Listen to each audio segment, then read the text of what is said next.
মুসলিম উম্মার সবচেয়ে বড় গণজমায়েত ঈদ।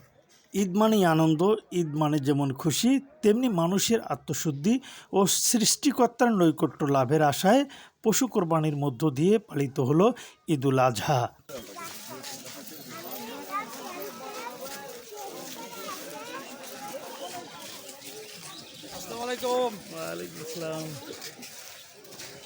সকালে পাক পবিত্র হয়ে মুখরোচক নাস্তা সেরে পরিষ্কার নতুন কাপড় পরিধান করে দলে দলে দলে ছুটে যায় ঈদের নামাজ আদায় করতে। নামাজ শেষে মুসলিম উম্মার শান্তি কামনায় নিজেদের পাপ মোচনের জন্য দোয়া করা হয়। জমিদাতা যারা প্রতিষ্ঠাতা এবং শুরু থেকে আজ পর্যন্ত যারা নামাজি ছিল, মুসল্লি ছিল, যারা কবরস্থ হয়েছে, সকলের কবরকে তুমি জান্নাতের বাগান বানাইয়া দাও। এই ঈদগাহকে তুমি তাদের সকলের জন্য নাজাতের ওসিলা হিসেবে কবুল করে নাও।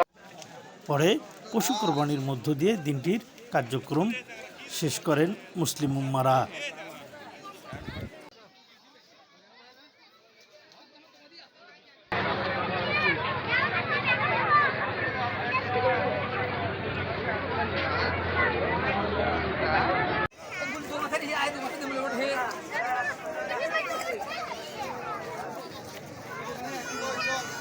এই ঈদে কচিকাচাদের আনন্দ ছিল দেখার মতো।